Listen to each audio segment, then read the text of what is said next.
All right, before we get started, I wanted to remind you guys to keep sending your nominations for the Huge Embarrassing Failure Awards. Send them to btlkc84 at gmail.com. And I appreciate all you guys who have already sent in your nominations. I'm going to give it a few more days, then we're going to get the poll going. Just to give you guys a heads up, the video for the HEF Awards, it's going to be uploaded here in a couple of weeks.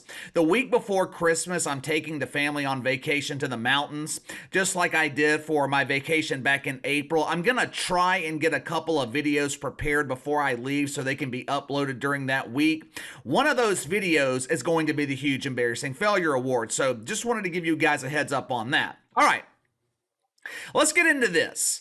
I have never seen more hype surrounding women's college basketball than the hype I saw going into this season. Last spring, the NCAA, they caught lightning in a bottle. The later rounds of the women's tournament set record high ratings. Now, when it comes to drawing ratings on television, women's college basketball, they have a distinct advantage when compared to the men. Instead of getting the hell out of college as soon as possible and going pro, the women, they seem to prefer to stay in school. They essentially have to be forced out, forced to leave. I mean, these young women, they are not all that excited to apply for positions in the WNBA dump. And really, who can blame them? If you were given the option of playing basketball or collecting the community's trash, you're going to choose basketball. Because the dump is so unappealing, it gives the women a distinct advantage over the men. Fans are given time to form emotional attachment with the players. Fans at Iowa, they've got 4 years to watch Caitlin Clark. Duke had Zion Williamson for 1 season. Kentucky had Anthony Davis for 1 season. The eagerness of star players wanting to enter the NBA, it's damaged the drawing power of men's college basketball. Basketball's always been a star-driven sport. Kind of hard to form attachments to those stars when they're playing for your school for a couple of months. Now, it's the complete opposite in women's college basketball.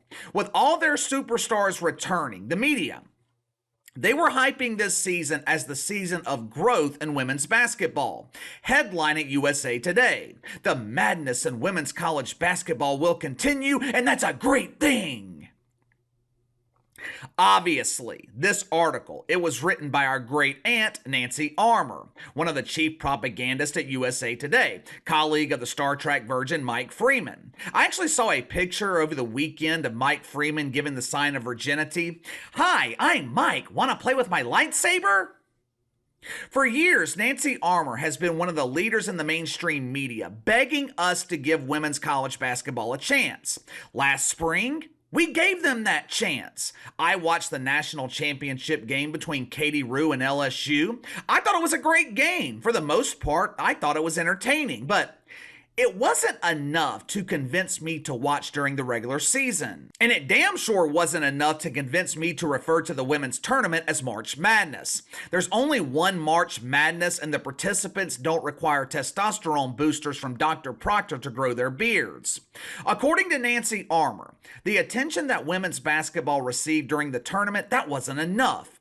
That should be the starting point, not the high point. The sky is the limit. The question is, was last season's tournament a fluke? Was last season's tournament the peak of women's college basketball?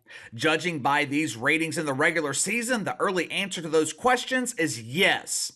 Now, to be fair, we are still early in the regular season, but so far, ratings in women's college basketball, they have been far from impressive, which is probably why the mainstream media ain't talking about it. I guarantee you, if the women were drawing monster ratings, it would be a celebration of rainbows and wiener throughout the mainstream media. I spent about an hour this morning compiling the ratings this season for women's college basketball. Now, I'm not going to share the ratings for every game, but I'll go over a few of them with you. November 6th, start of the regular season. Colorado, LSU, primetime on TNT. Angel Reese, big star. Kim Mulkey, polarizing head coach. Colorado. Well, maybe Colorado put Deion Sanders on the bench to combat the star power from LSU. Either way, all that so-called star power drew 184,000 viewers. That same night, Notre Dame played South Carolina. Dawn Staley, superstar head coach. Problem is, I have yet to see the head coach that competes in the actual game. 10 anonymous young women from South Bend in South Carolina drew 370,000 viewers on ESPN. November 9th, the Iowa Katy Roos played Virginia Tech. 548,000 viewers on ESPN2. That's a pretty good number. Hell, that's actually a great number for women's college basketball. November 12th was a very big day. 3 games broadcast on national television. Indiana Stanford, 203,000 on ESPN. Well, that's absolutely dreadful, but that's okay. That's okay. The shitfucks at ESPN, they were saving the high-profile matchups for ABC. Maryland, South Carolina, 496,000. UConn, NC State, 625,000. Well, KC, those numbers are great. No, they're not. ABC is available in damn near every home in America. All you need is the stiff rod and some aluminum foil, and you can pick up ABC for free. The network typically averages between 2, 3, sometimes 4 million viewers. Remember our favorite Yentas on The View? The Radiant Sun hosting the Great Pretender, Alyssa the Farrah Griffin, the flatulating whoopee cushion? The Yentas, they average 2.3 million on ABC. Women's college basketball ain't close to that number. Just to put this in perspective, a couple of days later, ESPN broadcast 2 men's games. Both men's games, 1.5 million viewers. November 18th, Illinois Notre Dame on NBC, 431,000 viewers. Now, to be fair, they were facing some stiff competition that day. Not only were they competing with college football, they were also competing with something called WCRA Rodeo Carolina on CBS. I'm assuming that's one of those things where dudes hump the back of a horny bull and ride until the bull throws their dumbass to the ground. Rednecks riding horny bulls, 415,000 viewers on CBS.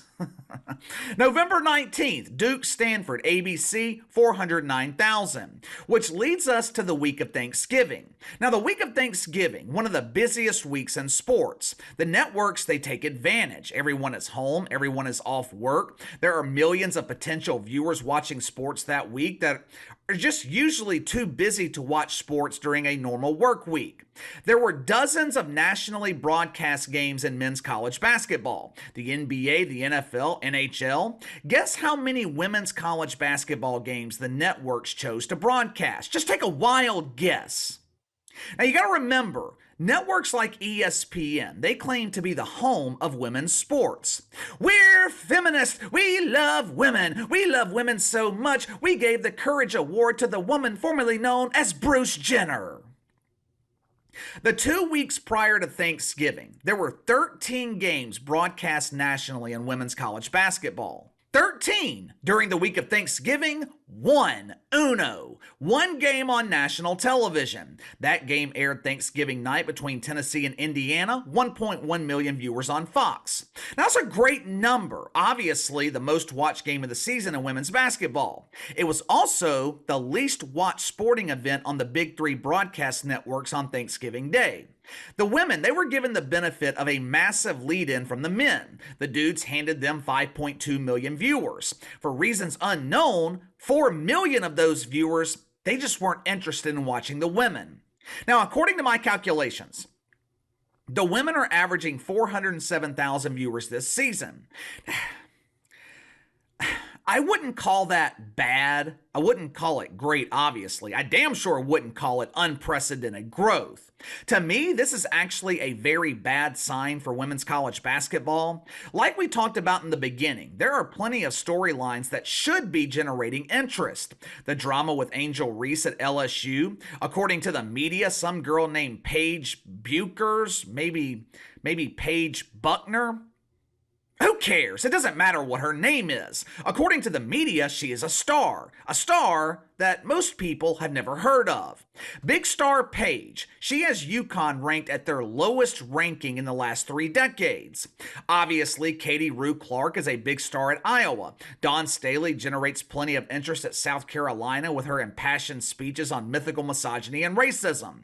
The point is, the turd has been polished. This was supposed to be the season of growth. This was supposed to be the season that women's college basketball captured the interest of the mainstream. The question is, Where in the hell is all the interest? I'm not seeing it. If this sport is so compelling, why aren't people watching? Here's the thing. We have so many options on television, and for most of us, we have limited time. Now, sure, the shitfucks have unlimited time. When your only activity of the day is walking to the mailbox to collect your woke welfare, you've got plenty of time to watch TV. The rest of us don't. Now, let's assume for a second the women's tournament actually piqued your interest last season. Let's assume for a second that you were willing to give them a chance. If you're like me, you're also watching the NFL and the NBA. You're watching college football, so that automatically eliminates your Saturday and Sunday. And if you're following a team in the NBA like I am, it also eliminates 3, maybe 4 nights in the week. We all have shows that we like to watch on TV. 1 or 2 nights a week, you're drinking wine with your wife while catching up on your favorite shows. Obviously, you're working all day during the day and hopefully watching me. The point is, where can you fit women's college basketball? They have got to make this so compelling that you are willing to eliminate something else to fit women's college basketball into your schedule. For women's college basketball to succeed, they have got to be extraordinarily great. Now, is that unfair? Sure, you could say it's unfair, but there's no such thing as fair. It is hard to erase decades of public perception. Now, I didn't create this public perception, but the public perception is women's basketball is inferior to men's basketball. It also doesn't help that the WNBA is a steaming turd. There is no amount of water that could put out that ass fire. The WNBA is garbage.